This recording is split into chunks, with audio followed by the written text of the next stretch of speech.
Hi, this is Billie Jean King. I'm Mats Wilander. This is Mary Carrillo. This is Pam Shriver. This is Jannik, and you're listening to the Tennis Podcast.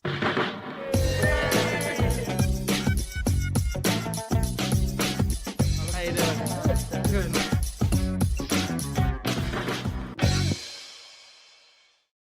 Hello and welcome to the Tennis Podcast live from Wimbledon on day 12 of the Championships on what has been an absolute celebration of British summertime today in SW19. It has been the most horrific day of weather, except to say that tomorrow is forecast to be even worse. So we've really scouted a top-end wet weather position today because we might be using it for the whole of the weekend. Matt's here, David's here, and we've had to get a guest on today that is comfortable with sitting in drizzle. So we welcome Scotsman Andrew Cotter. We were born in drizzle. We're 90% drizzle, Scottish people. So this is fine. This is actually, I consider this quite pleasant. So. We thank you for your hardiness because it's been a challenging day at Wimbledon, hasn't it? I mean, thank goodness for roofs. The roof was pulled over centre court long before the players stepped out there today. Hannah got on the chat with us this morning ahead of her Twitter stint and said, I hope I'm wrong, but I think we're going to only have 6 sets of tennis on centre today. And I thought, oh, Hannah, you party pooper. And unfortunately, Hannah was wrong because we did only get 6 sets of tennis today on centre court.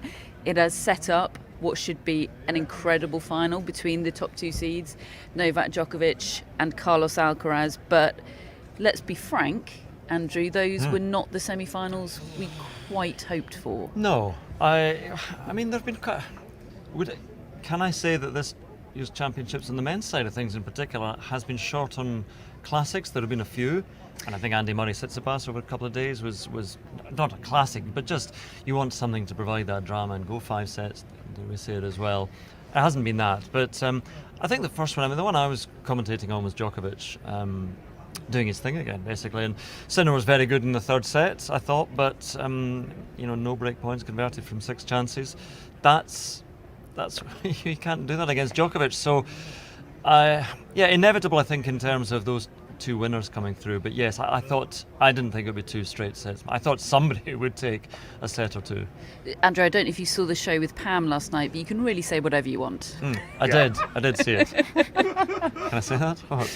Yep, you can say whatever you want and it'll still be less sensational than pretty much everything Pam said last night, so you're fine. Are we talking about Shriver here? We're talking about Shriver. Are we talking Shriver here? The legend that is Pam Shriver.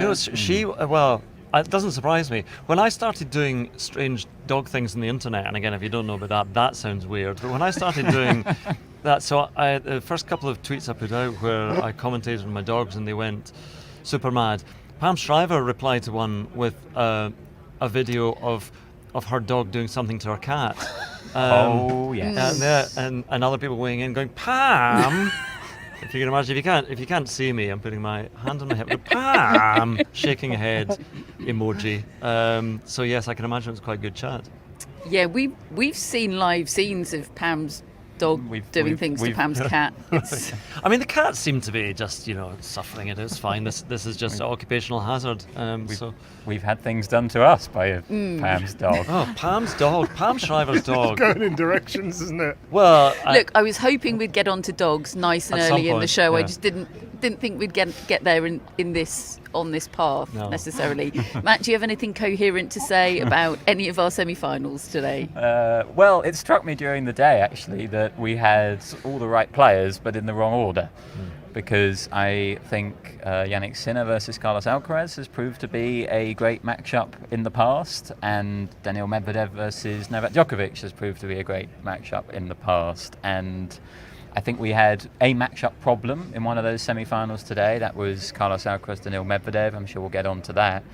And the other one, I think we were all hopeful that it would be interesting and exciting because we saw it last year and Jannik Sinner went 2 sets to love up. Now, it didn't turn out to be a particularly exciting finish to that match last year, but there was some hope, there was some promise that Jannik Sinner at least knew how to take sets off Novak Djokovic on centre court. But he did the classic thing of saving all his best tennis for the moments that didn't really matter and playing all his worst stuff in the moments that mattered today. No, it's a shame because there was good theatre in there. Because Djokovic is becoming more and more, and playing up to it a little bit, the pantomime villain in there. But I think he likes that. You know, when he's, it's a new one for me. I haven't seen him doing the "oh boo-hoo" tears for the crowd, saying, "Oh, are you sad now? Are you?" Wipe your tears, centre Wipe court. those tears away. I don't care. So that, but then, and then when he got the call of the umpire. I mean, that was so. There were a couple of moments in the match, that hindrance call, and a slow play on his side, which that's more justifiable perhaps. But when those two calls came in that one game, I thought, whoa, this match could really spark to life. It didn't, but there was enough to keep the crowd interested, certainly. Jannik Sinner thinks this match, Djokovic beating him 6-3, 6-4, 7-6, was closer than the match they played here last year where Sinner won the first 2 sets. I think he's cuckoo. David? I think that's nonsense. I asked him the question that led to that answer, and all I asked him was, what were you hoping to do today that you were unable to? And he came straight out with that he didn't seem to be feeling that badly about it all, because he feels like he got somewhere and he can take positives from it, which that element didn't surprise me. It's a very Jannik Sinner thing to say, is I'm going to take the positives. But if you think losing in straight sets, and yes, having some opportunities but failing to take them, is better than going up 2-0 and really worrying Novak Djokovic, then I'm sorry, we've got a different idea as to what doing well is all about. Yes, that line struck me as the sort of thing that the creators of Breakpoint would come up with, and I feel like it's been a bad day, because that whole the whole narrative of Breakpoint is the young players are getting closer to Novak Djokovic. Bad day for the movement. Very bad day for the movement, and I just feel like we've seen this match now a year on from last year, and I agree it wasn't closer than last year. It was less close. Djokovic was more dominant. It feels like that gap has grown between Jannik Sinner and Novak Djokovic in a year, and of course that should be surprising, because given their respective ages, Jannik Sinner should be improving all the time, and everyone assumes that Novak Djokovic has to slow down at one point. Of course he will, but it's not coming yet. He isn't slowing down. He's not a worse player than he was last year. Take Novak Djokovic out of the equation. Impossible and absurd, I know. Did you see a better tennis player in Jannik Sinner than 12 months ago? Has he made improvements to his game? Was it just poor execution from him today? I'm sure we'll talk about his forehand, which was close to catastrophic, I would say. Look, today, I don't doubt that he has learnt a lot from Darren Cahill and improved aspects of his game, generally speaking. But I didn't see much evidence of improvement today, and actually I thought he really struggled with his movements. He couldn't cope with those grass courts that had got a little bit of dampness to them. He kept banging his shoes out, trying to get the grass from out of the soles of his shoes. He was off balance a lot of the time, and he was shanking the forehand all over the place. And that's so mitigating circumstances for him in playing a bad match of tennis, in particular the forehand, is that if from the very first game he looked unhappy, he was sliding and he was unhappy with his footwork, and it's all for him, and his footwork is so good usually, and his strength and his fitness and his lateral movement is so good that when that is thrown into his head, that doubt, that uncertainty, then of course that's going to. And yes, Djokovic was having the same sort of difficulty, but you could see that it wasn't affecting him mentally in quite the same way. I mean, Sinner was asking the umpire all the time, saying, we're sliding around here. Of course they're going to play on. They're never going to stop that match for that. But he just kept going back to him and saying, look, I'm unhappy with this. So if that's going on in his head, then obviously the rest of his game is going to be affected. You, David, asked another question in the Jannik Sinner press conference, which I think got to the heart of this match and almost every match we see of Novak Djokovic's, particularly against this younger generation that are trying to push him to one side to create opportunities for themselves, kind of Alcaraz aside, which was, did you play the ball? How do you try and play the ball rather than the man when the man is Novak Djokovic? Because I don't think Djokovic played brilliantly today. I know that's his thing, only playing as well as he needs to, and Jannik Sinner did not require him to play his best tennis, and that is a supreme skill that he has. But had that not been Djokovic, with all the aura that comes with Djokovic, I think we might have seen a different match today. I don't think Sinner would have squandered those 6 break points that he created. It's not just luck. It's not just bad luck that he played badly today. He didn't just wake up on the wrong side of the bed. He played badly because it was Novak Djokovic, and whether consciously or not, whether he's on their minds or not, he's in their bones. Isn't he? He's living rent-free in everyone's head. He's a massive problem for everybody. And I would say Djokovic played brilliantly when he needed to. On the big points, absolutely perfectly. He served, apart from a bit in the third set, he served amazingly well. It must be so frustrating to win the first point of a game against the Djokovic serve with an extended rally and then watch 3 aces go down, and that was all a waste of time. But personally, you mentioned some of the interaction with the crowd and the sort of trolling of the crowd that he did. I like this Novak Djokovic more than any other Novak Djokovic that I've seen in the last 20 years, because he doesn't care. No. He just doesn't care. He stopped trying so hard. He stopped doing the heart to the crowd and all that kind of thing. I used to hate that, but not because it was unpleasant. It's just because it was so false. And I just wonder, you need to have, not that he's a bad guy, but you need to have spiky characters in tennis, and it doesn't have to be this relentless love fest that sometimes we expect in sport between these superhuman tennis players, and aren't they amazing and wonderful, and the fans love them and the players love the fans, and it's just it's a hallmark card of a sporting event. It's just you see it staged in wrestling, or you see it staged in The Villains, and he's not a villain, but you need to have somebody who says, do you know what, I'm the best tennis player in the world. Love me or don't love me, I don't care. And actually, get lost, all of you. If you want to give me a hard time, fine. I will win, and then I will give it to you back. And too bad if you can't handle it. And the strange thing is, that is what will make spectators love him more than actually him 100%. Wanting that love and asking for the love. They will say, no, do you know what, we really do admire you, and we're going to give you some love now. He said on the court after the match, it's great being part of this new generation. I feel like the new generation do not share those feelings. You know, he said in his interview the other night when he said it ain't happening. And usually it's so, we've got wonderful players coming through and they're getting closer, but I'm just kidding.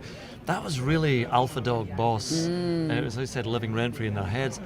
He is as confident and bullish as I've ever seen him. Maybe that's because he knows that actually he doesn't have a huge amount of time back. So for now, while he is still the big dog, he's saying, no, I'm the boss. I love, like you, David, I actually enjoy watching this Djokovic on court and in post-match interviews than the one from 4 years ago. He's also never had sort of the top of men's tennis to himself. He's always shared that with Federer and Nadal, and kind of been in their shadow in some ways, not in terms of on-court achievements, but everything that goes with it. I think a lot of people have always thought as Djokovic as kind of the third one of that group, just partly because he came along later. And now suddenly Federer's retired, Nadal's injured, and is retiring soon. And it just feels like he's quite enjoying that in a way. I think he's enjoying just being able to use his aura against all these young players. And it struck me today while I was watching this match. Jannik Sinner is 21. Yeah. I think he, the line goes that he was really choosing between tennis and skiing when he was younger, and he didn't properly dedicate himself to tennis until he was 13. It was only 8 years ago. I was thinking, what was Novak Djokovic doing 8 years ago? He was winning Wimbledon. He was winning 3 of the 4 slams in 2015.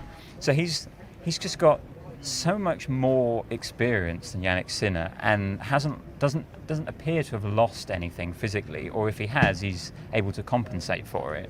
And what you've got now is just this player with a perfect blend of physical prowess, mental prowess, experience, who's embracing the moment he's in at the top of the sport, is looking at all these youngsters and thinking, well, I can beat them. And it doesn't even really feel like he's having to do anything that isn't within himself to win these matches. It's so efficient, it's so smooth, it's so comfortable, it's so within him. Might be a different story in the final. That feels like the only guy who might be able to actually push Novak Djokovic from this just total comfort zone that he's in. Before we come on to talk about Carlos Alcaraz and his route through to that final and a little preview of that final, let's talk on about the hindrance. Hindrance! Have you ever seen that before? No, I've never commentated a match like that. But also, because I'm not immersed in tennis all the time, I quickly switched the microphones off with Todd and Tim alongside me and said, "Can you remember seeing that?" And I was specifically really talking about Wimbledon. Tim said no. So then you can go a bit harder on it. And it was interesting because Todd was very critical of the umpire in that moment. But when I was commentating on it, the first thing that struck you, and when you're watching it, you just think that noise has come from nowhere, because there's been none of that before. And we see that sometimes players will suddenly step up the noise, but it's when they're trying to be more aggressive in a rally. But it was after the shot. But I think you were saying, made a good point, David, that I think it was almost an exhalation of celebration at the shot itself. There was a little bit of that in it. Yeah, and that's something that Jannik Sinner, when he was asked about it, referenced. He referenced the Alexander Bublik backhand down the line that he thought he'd hit a winner of and gave an kind of.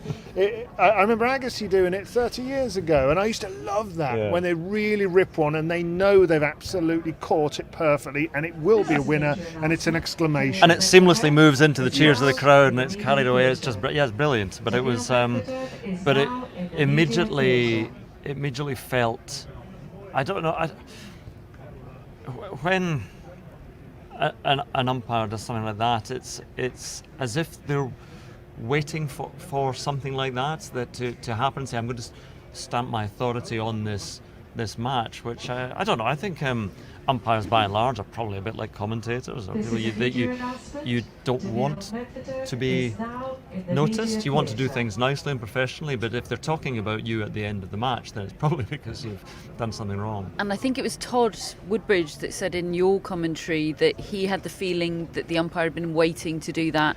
Yeah, possibly. Yeah, he Throughout did the say match that. up Yes, he until did that say point. that. And so, exactly, who knows what the reason for it was. And remember, umpires get nervous a bit as well. And in that split second, you've got to make the decision that it did. I mean, clearly it did come after the shot, and it didn't impede Jannik Sinner, but it was after the shot. So maybe in that split second decision, the umpire's got to make that decision. I do think if you hear it as an umpire and you feel it, you've got to call it. Exactly, because then if you miss it, people are saying, well, hang on a minute, why didn't you call that? And you're thinking, right. Because they're trying to impress as well. They're trying to get the big matches and thinking about the final. And you think, well, I've got to make this decision just like that. And it's gone. Then you've got to live by it as well, and you've got to double down. And so I have no issue with the call. I've an issue with the inconsistency of the application of that rule, because that happens quite a lot and it's never called. Yeah, Pretty much never called. That's exactly where I fall down on it as well. Yeah, I quite appreciated the umpire stepping in was and like causing gone, a bit of guys. bit This of match drama. is a dud. Let's spice things up a bit for you and here. I can give him a time violation as well if you want. And he did that. Thank you, Richard. I mean, Still actually, those straight two, when you get two in one game as well, because then the crowd are thinking, well, hang on, this guy's got what's Djokovic done to this guy? but so rarely does that throw Djokovic off. In fact, it tends to galvanise. Galvanise him. Absolutely. Also, if you are an umpire, should you not be calling something like that just because others haven't? Yeah. No, Because well, it's because of Djokovic's Yeah, complaint. two wrongs don't make a right. Djokovic's complaint to is it David Haig? Richard Haig. yeah. Is David Haig someone else? William Hague? There is a William Haig. He was there yesterday, actually. So Was he? Yeah, William Hague was there. Lord Hague of Richmond, I think, as he is now. So. Oh, crikey. Richard Haig. David Haig? Richard Haig. His argument with Richard Haig seem to be not, no, that wasn't hindrance, but rather, wow, are you really doing this in a semi-final? Which I see his point, and that is the point we're all making. Like, A lot of people don't just do it once in a huge match. A lot of people say that about time violations on break points, don't they, and things like that, which I often think, well, yeah, people tend to take more time because it's break point, and if they go over, then yeah, they should get called for it. I think it's fair enough for him to give the rule as he thinks in the moment. I also understand why people are annoyed about it. I think maybe sometimes it's empathy for the situation, and that maybe at the end of that game, hand over microphone from the umpire and say, Novak, just watch that. And it's like, you know, when you get in rugby, next one will be a card. Soft warning. You know, so it's a soft warning, and but there was none of that. It was straight in, DEFCON 5. Yes, there was like in the Premier League, you know, everyone's always talking about inconsistent refereeing decisions. There was kind of a sort of movement recently to sort of let the game flow a little bit more, and sort of all referees started to do that, and you think, oh well, okay, we're doing that now, that's fine. I feel like this was just so isolated. There doesn't seem to be a sort of movement to call out more, you know, hindrances, because literally on that court in exactly the same position, it was the same shot. It was a backhand down the line, as Sinner referenced, as David referenced with Bublik. So it just felt so out of place. But if this is the start of umpires doing that, I don't have a problem with it, because I think it was probably the right call. There was a big one in Serena against Sam Stosur at the US yeah. Open, which ended up kicking off big time. And also, if you think back to the coaching violation that Patrick Mouratoglou gave, you know, there was a big call for a soft warning post that, wasn't there? And I suppose with these things, you're just going to end up with lots of people with different opinions on it. All of them have got something to them. I think it was reasonable to call it, but I also understand why people say, well, there's no consistency, because loads and loads of people grunt all the time like that and don't get called for it. Again, just before we move on to talk about the next semi-final, a last question for you, Andrew, on Jannik Sinner. One of the things that has come up a few times over the course of these shows that we've been doing from Wimbledon is sort of the wider look at Jannik Sinner, because he's been really in the spotlight at this Wimbledon. He was front and centre of that pre-tournament poster. He's had a lot of top billings. He's got this Gucci deal. You know, he's hyped. Yeah. And there must be something. I don't have any negative feelings towards the guy. I think he has a lot of potential, etc., etc. I've made my positions plenty clear enough before. I'm not down on him at all. I just don't quite get the big time hype. But maybe I'm sort of too entrenched in tennis to see something that maybe is cutting through with the wider world. What do you see in Jannik Sinner? Well, in terms of tennis judgment, there are better people than me to make that. Although I would say that he's actually, for someone, we talk about his great talent at a young age. He'll be 22 next month. But actually, he's come through quite late, so he had nothing really as a junior. He was outside the top 100. He didn't play a Grand Slam as a junior.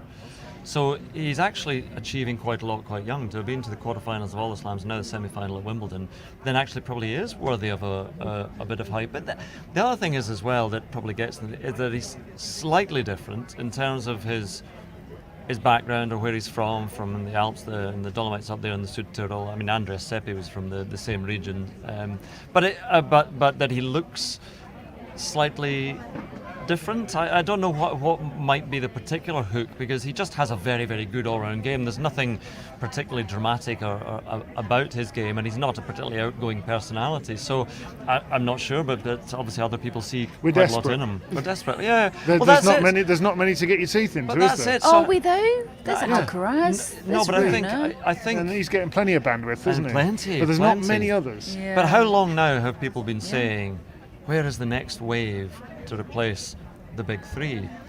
Because we think that should naturally happen, without realising that actually the big three, that's extraordinary, those three. So actually it's going to be players who win 3 or 4 Grand Slams rather than somebody who wins 15, 20, 23, 24. So that's why Sinner is probably going to be a multiple Grand Slam winner. So without perhaps being particularly, you know, he's never going to be a Nadal or Federer or Djokovic, but I think he is as good as it gets of the Alcaraz apart. Those two, Rune, you know, they're going to be carrying things on for a while.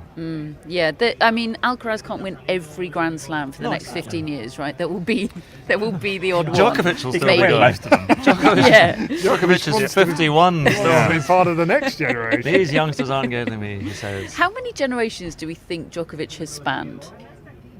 Well, I remember him being part of Marat Safin's. Yeah. In his first Grand Slam match, I think, was against Australia. Safin. And I commentated on that in about 2005 or something like that. Henman played him once, so there we go.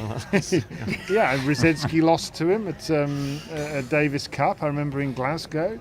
So yeah, I mean, he really has spanned some, and he's not done yet.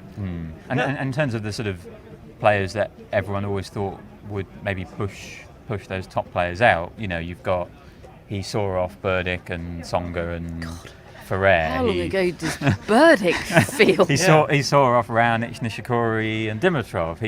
He's seeing off Rublev, Tsitsipas and Medvedev, and he's seeing off Sinner and Rune and Alcaraz. He's very special, Djokovic, but if you look at him when he was 21, so won the Australian Open in 2008, you're thinking, this guy's good, but you're not thinking this guy's going to be a world. And then for the next couple of years, you're thinking, well, there we go. He might win another couple, he might not. And so something then obviously happened. It just be diet or whatever it might be, kicks on and becomes a demigod. So there might be somebody, who knows, Sinner might kick on and become a demigod. Well, just because if we were doing a podcast back in 2008, people would be going, what is this podcasting you're talking about? But also they'd be saying, Djokovic, you're getting excited about Djokovic? Well, he's good, but he's not. He's only good because Roger Federer's got mononucleosis, glandular fever. He wouldn't have beaten him otherwise, would he? Soderling's the guy you got to watch. For the next 3 years, we're all saying, see? Will Novak Djokovic ever play Darwin Blanche? Because that's the next gen behind this one. Yeah. 15, isn't he? Through to the boys' singles and doubles semi-finals, which weren't played today because this. I believe the intention is to move a lot of matches indoors tomorrow, including those junior matches, because if you can believe it, the forecast is significantly worse. Well, I will say, putting my the glass is half full hat on. Do you have a hat for a glass half full? Do you get a hat? It says, I believe in glass half full on the brim. So I think it's going to be drier tomorrow than this. But it's actually, the roof of the media centre might blow away. It's about 50 miles an hour tomorrow afternoon. So where we're going to go, I do not know.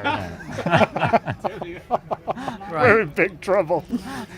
We've got 2 shows tomorrow. Yeah, 2 shows tomorrow. I can't wait. It's going to be great. Will Djokovic ever play Darwin Blanche? You're our Darwin Blanche guy, Matt. Yeah. You think so? Why not? I mean, Djokovic has got, 2 or 3 more years, probably. Yeah. Blanche will probably make his senior debut at 17, something like that. I suppose, their paths would have to cross in a draw early on. We're in the draw gods. We're in their hands. I think it's amazing what Djokovic is in any sport. Yes, he'll have the motivation for still going for more and more Grand Slams to move beyond Margaret Court and further. So that gives him some of the motivation. But it can't be. Every ex-player in all sports I've ever talked to says, I couldn't do the training anymore. I couldn't motivate myself. I couldn't. So as well as being physically the best, mentally the best, to have that drive to get up and want to keep on, because as you get older, the diminishing returns in terms of training, he'll be training harder, if not than he's ever been doing. So that's what I find remarkable about Djokovic. Well, he spoke about that in, I think it was his pre-tournament press conference, when he was asked, how did he celebrate winning Roland Garros? And he basically said that he doesn't celebrate massively and go outside of his routines because he likes his routines and he likes the lifestyle that he lives. Yeah, that's what makes him feel good. I love healthy eating, and I love It was totally unrelatable. Yeah. Have a pizza. Yeah. Yeah, he was basically saying, it's not like I'm denying myself pizza for the sake of success. I don't want a pizza, which... Well, he hasn't had the pizza that I cook, so it's never going to happen either. I think he's found his Federer moment in terms of contentment. This is it. This is what he's been waiting for, the chance to be top dog, to be the one everybody's talking about, not in the shadow of anyone. He's beaten them all, he's leaving them all behind, he's going to break every record, and he still feels good. So these are the moments that he's going to make the most of. I think he will decline eventually. He'll decline before he loses his motivation. I think that will cause his motivation to wane. Yeah, it has to happen sometimes. I mean, it's incredible. It's not just that he's 36 and doing this, it's that he's 36 doing this and we so rarely talk about his age or his stamina. He's not walking past me, is he? You just side-eyed me, David, in a worrying way. He's doing interviews over there, but no, he's not there. We so rarely talk about the potential for him to fade physically in a best-of-5 set match. It's just not really a feature of the discussion around. No, sorry, it was Djokovic. Medvedev going Oh. past. Well, Medvedev played well today, I thought. So I don't. I thought it was hard done by. He's gone now. Tell us gone, what you right, really okay. It feel. was terrible, wasn't He it? was bad. Yeah. We'll get on to that. David said that. But didn't. I do feel Looking good, like Djokovic. I said last night, surely there's a chance that Jannik Sinner can make this physical. Yannick Noah, he wasn't in that era. Oh. Tremendous. Should we talk about Medvedev? But he didn't make it physical, and also that was wrong. Clearly, Djokovic was more balanced, stronger, everything better. Yes, let's talk about Daniil Medvedev. He was bad today, wasn't he? I thought Alcaraz was great, really, really good. Medvedev was bad, and I can't believe I'm saying this, just genuinely going to check he is gone. I thought he played a really dumb match. Yeah. How so? A really dumb match, you say, Catherine. Well, he kept banging his head against a brick wall, didn't he? I mean, he has a match-up problem, and quite possibly a mental problem against the famous Carlos Alcaraz. As he And christened it. okay, changing it up and doing something radically different might not work, because it would be something you're all doing side-eye again, which is no, you're we're just really walking past. worrying me. We're just people watching. This is quite. It is, Just keep talking uh, past looking at Landry. him. Right, okay. He doesn't mind what I say about Daniil No. Medvedev. Okay. Yeah, look, it probably wouldn't be successful either if you changed it up and took yourself out of your comfort zone. But what he was doing, his plan A out there, standing back with the line judges, he was being humiliated a bit. I mean, it looked exactly like their match at Indian Wells, and that was not what I was expecting. I felt like Medvedev would adapt, as we so often talk about. He's so good at doing that. Of course, there's a trade-off. He's standing behind the baseline to return serve so far back because that's where he's most comfortable. That's where he feels he can play his best tennis. So if he steps in, he's probably sacrificing something there. But it just took him so long to try it. I mean, he did it once or twice in that third set, but it was, the damage was done by then. And I so often talk about stubbornness among tennis players. In many ways, I think it's a quality that you need. At its best, it's a belief. You don't abandon your game plan straight away. You need to have some kind of stubbornness and belief. But the bad end of it Is pig-headedness. and sort of arrogance and almost delusion.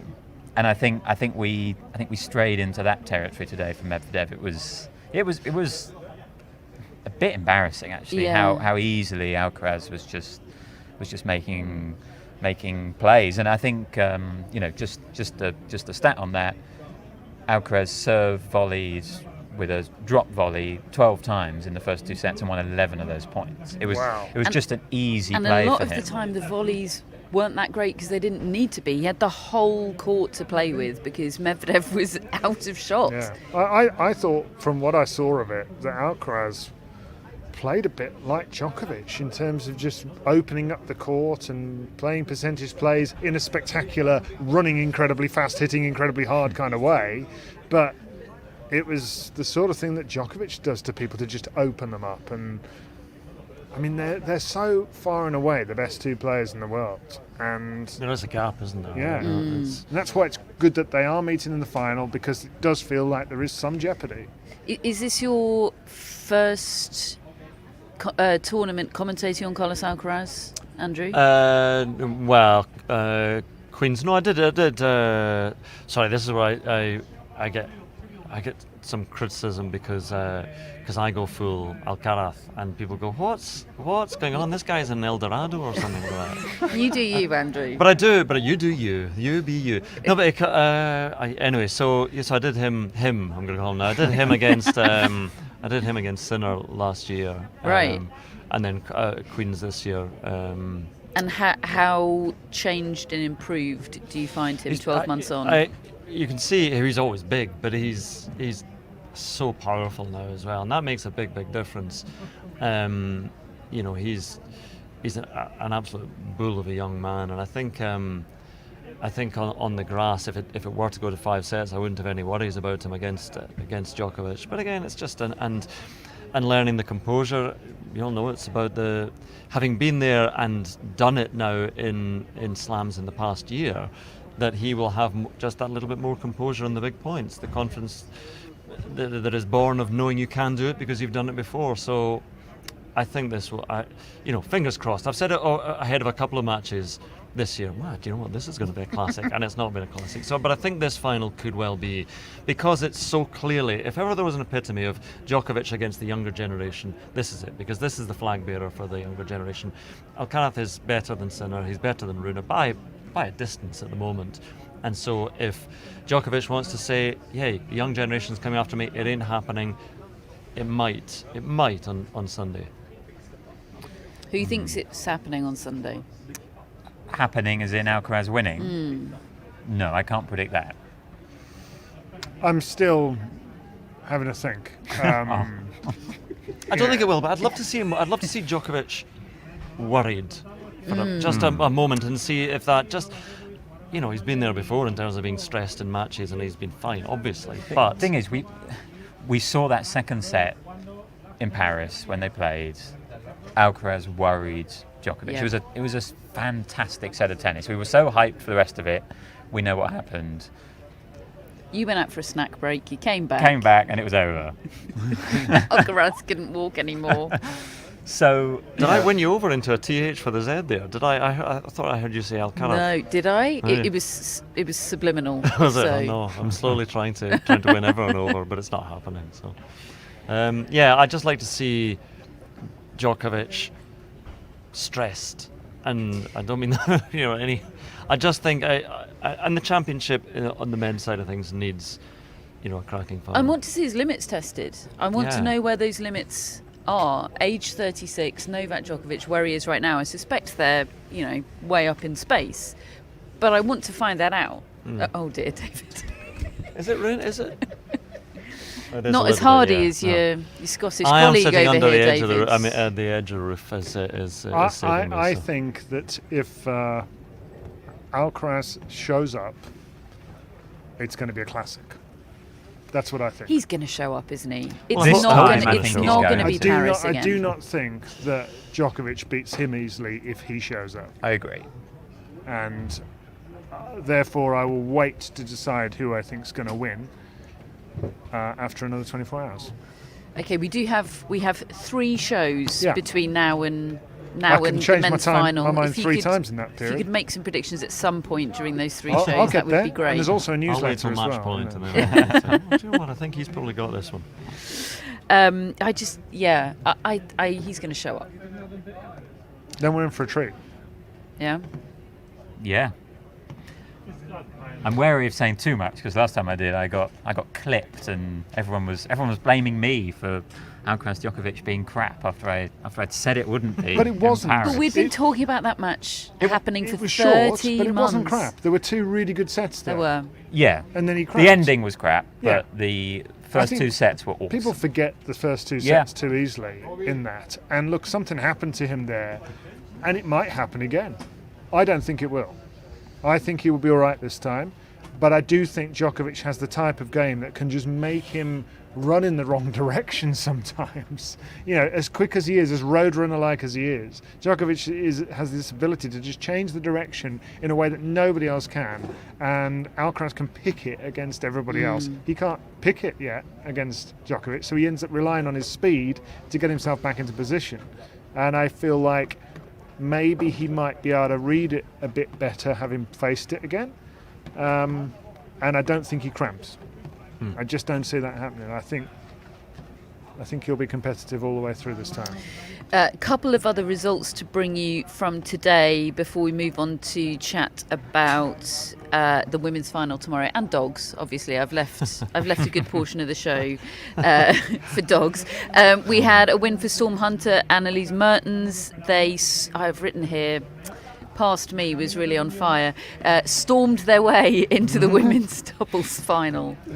Thank you, Matthew, for that laugh. I appreciate that. They beat Jung and Dolhide 6-1, 6-1 in the semi-final that they played on court number 1. Centre and...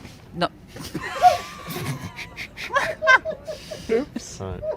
For those who are just listening rather than watching, the umbrella has just tried to eat David. My umbrella is No, now it's all going wrong. Hours will be closing in around 15 minutes. 50 minutes? Please make your way to the exit gates and make sure you take all your belongings with you.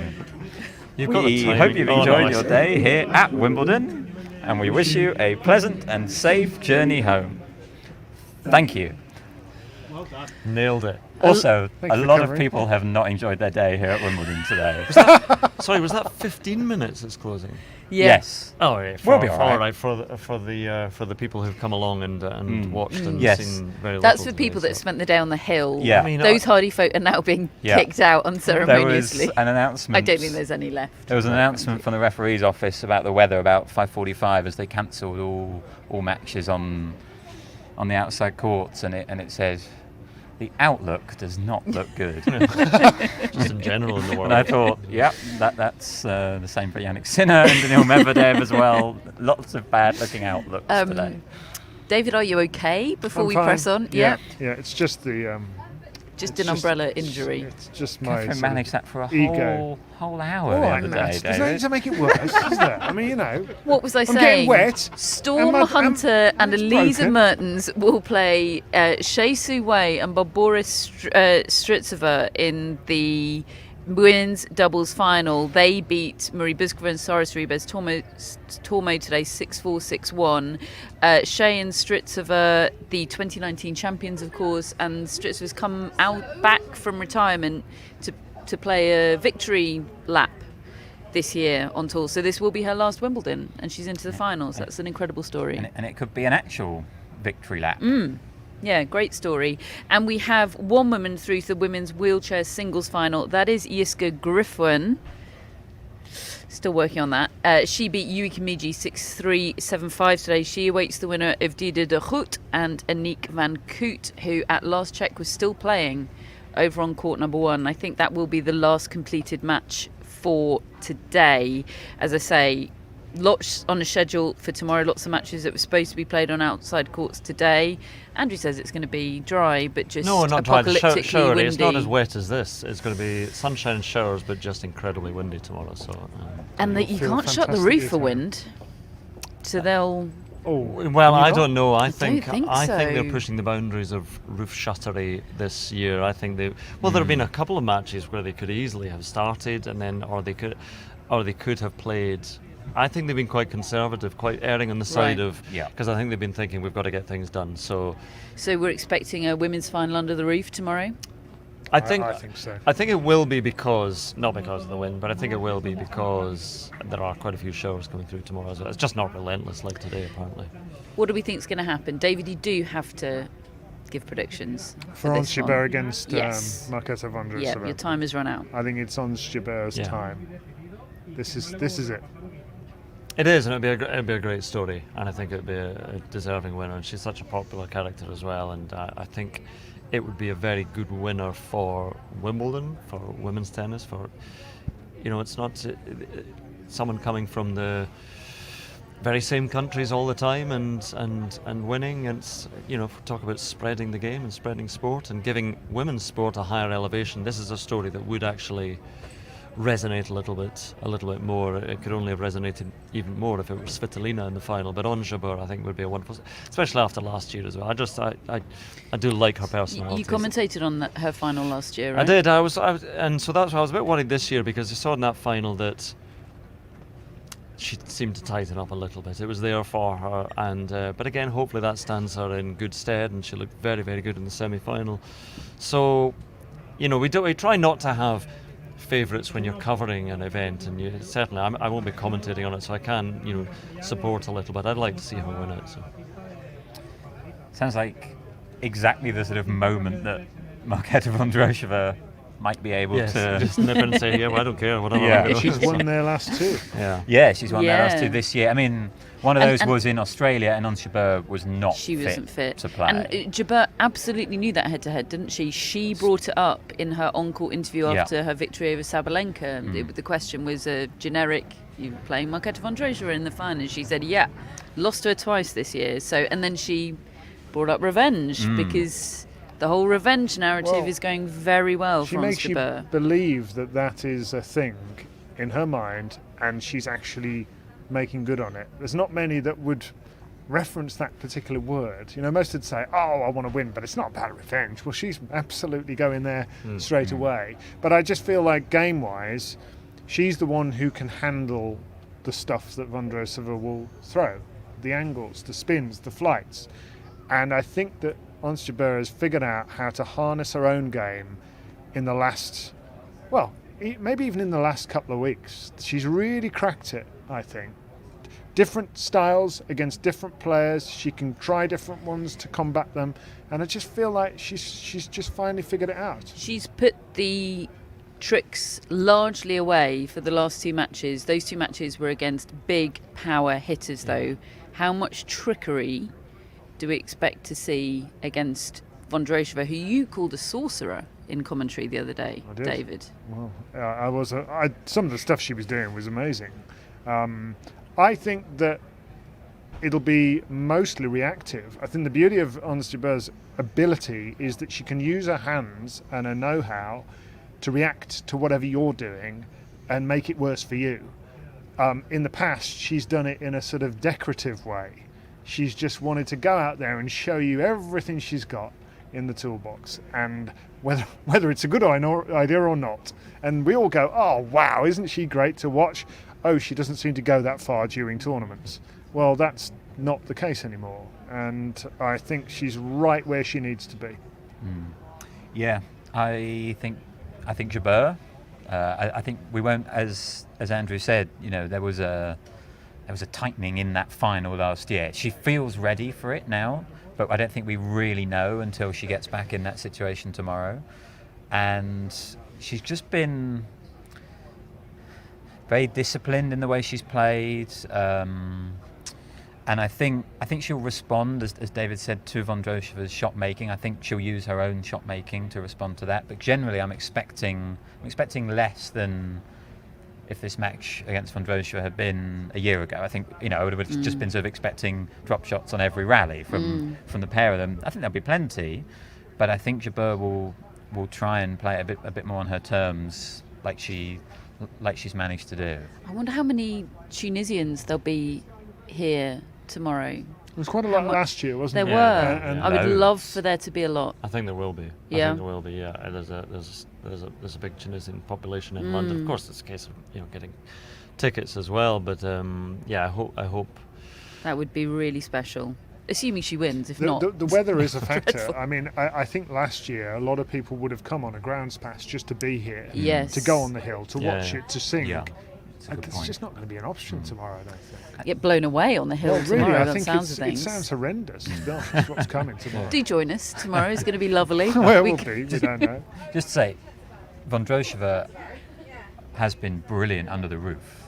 In the last, you know, when the roof came on against Pegula, there was a noticeable improvement in her game, and she was obviously excellent against Svitolina for the vast majority of that match too. Like, not that Jabeur was bad under the roof either against Sabalenka, but I don't know, that could be a factor that could help Vondrousova. I'm still going Jabeur. Right, okay, let's get on to talk about our Wimbledon mascot, Erin. We have a lot of dog mascots, Andrew. Erin is in fact a cat, lovely Okay, cat. I'm out of here. No, I don't like cats. I love animals, so cats are good. but- She's great. We don't think she's particularly hyped about being our mascot, but we're hyped to have you, Erin. We have our mascots. I've got Xenia, David's got Maisie, Matt's got Darwin. They're all dogs. Okay, good. Yeah. Did anybody get points today? No. No, we didn't. We failed to predict straight sets wins for the best players in the world. We overestimated the quality of the matches that we'd be seeing today. Only Hannah got it right. Yeah. She thought it was 6 sets, and that's it. Props to Hannah. We have my dog Billie Jean, Andrew, who's sponsored by Billie Jean King and Alana Kloss. Right, yeah. Normal. Obviously, as you do. We have top folks and executive producers. They are humans. They are Jamie, Hannah and Drew. Hello to you. And Matt, we have shout-outs. Yes, we have Debbie Goldstein, who is in Israel. Hello, Debbie. I think we might have shouted out Debbie before, maybe. I think we have. Yes. Hello again, Debbie. Now you get an Andrew Cotter shout out. How about that? Tennis Debbie, Deborah Jevons, Yes, Yes. correct. New chairman of of the All England first Club. ever female chair. That's very good. Don't know any tennis players. Don't know if she's a Debbie, though. Oh, don't want Deborah's. Don't want to be over familiar with old Oh, Deborah. I think some of my colleagues at the BBC, when she used to work for Five Live, refer her to as Debbie, but officially we're definitely supposed to say on air Deborah. Yeah. Yeah, well, I was told Debbie, but now that she is in that position, it's Deborah. So Right. So if Matt ever became sort of chairman of something, you'd back to you'd Matthew. become a Matthew. Yeah. You'd rebrand. Yeah. Rad Yeah. Rebel has got Much like Matthew behind the Much camera. like the cameraman. He's so big, he's had a rebrand. Thank you, Debbie. Thanks, Debbie. Debs. We've also got Rachel Kirby from East Sussex. Hello, Rachel. All right, Rachel. All right, Rachel. Hello, Rachel. Tennis Rachels. Oh my goodness. Struggling. Rachel. Really Matt used to live in struggling. East Sussex, didn't you? No, West Sussex. Oh. This is- Where sorry, we got God. that? Surname? Oh, and we hate them in East Sussex. What was the surname again? Kirby. Kirby. Kirby. Kirby. Like Fran Like Kirby. Fran Kirby, Okay. who was in the Angelique Royal Box the Kerber. other day. Angelique I Kirby. see or- what you've done. I tried to. We are rubbish tonight. Rachel. Rachel Hayhoe Flint didn't play tennis, so We're going to have to consult Mary This is Carrillo li- again. Yeah, Yeah. we will. Rachel, we will Okay. do better for you. Thank you. Yeah, thanks for being a friend of the pod. And finally, we have David Kalina from Austin, Texas. Right, David. David. Oh. Top name. David Wheaton. Was he? Wheaton was from Texas, was he not? Yeah. David Wheaton, very good. Used to have a star A Stars and spangled Stripes, yeah, banner. bandana thing. He was one of those players that sort of in the early 90s, he just kept popping up in the last 16 quarterfinals. And That's right. I know someone called Austin from Texas.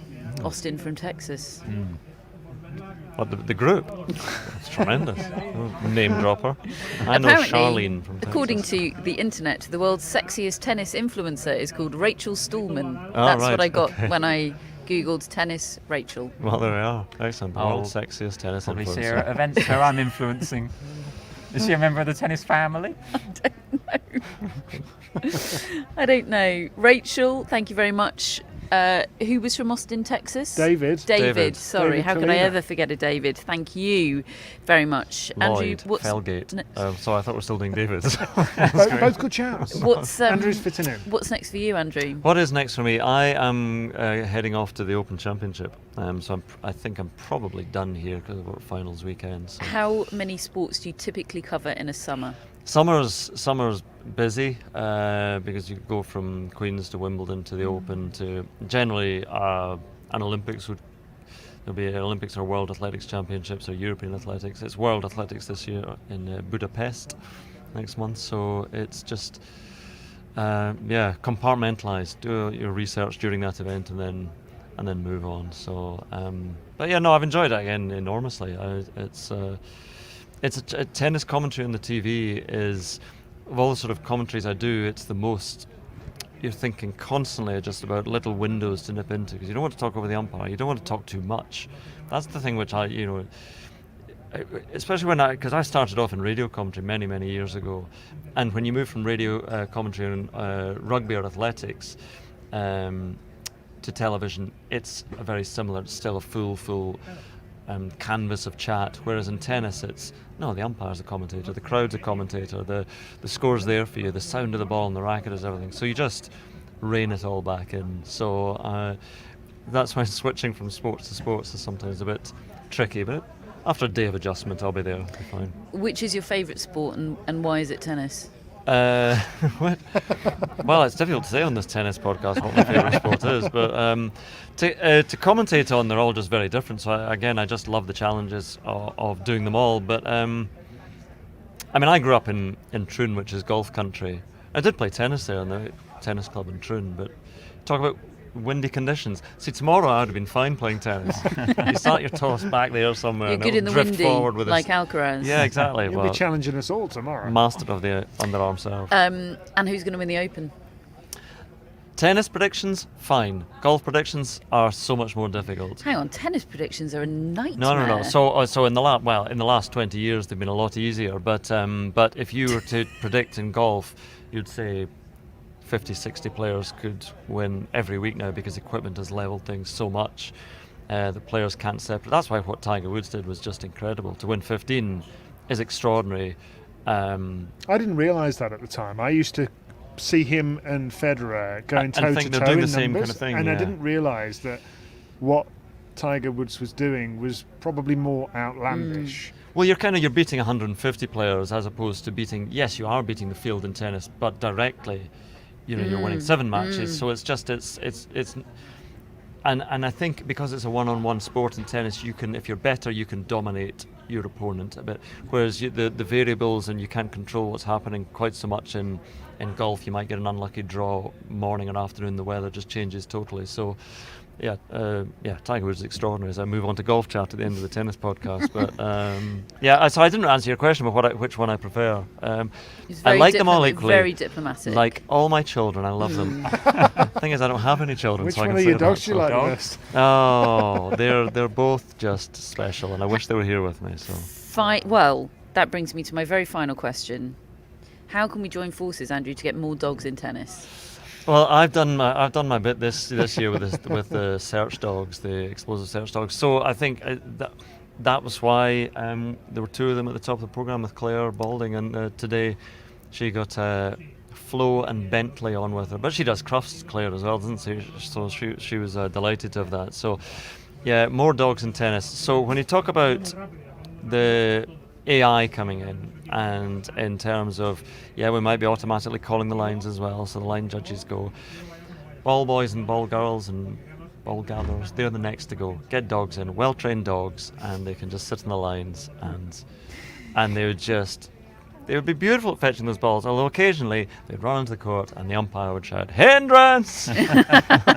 As a spaniel. So we'll all be replaced by AI, and there'll just be dogs running around everywhere. That sounds like a happy future to me. Yeah, that sounds like utter utopia.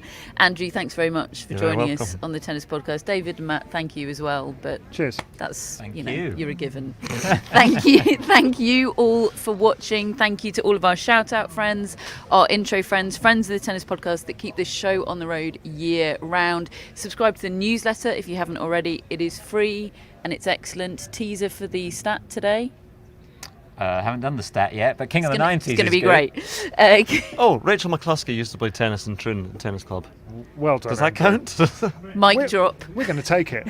Mic drop ending to day 12 live from Wimbledon. Make sure you join us tomorrow, not only for the podcast and the live show after the end of play, but also for our live show previewing the women's final. We'll be here. Hopefully we'll be in the dry weather position, but we might very well be here at midday tomorrow, Saturday afternoon, previewing the women's final. So do join us then, and of course after play tomorrow as well. Thank you for joining us. We'll speak to you tomorrow.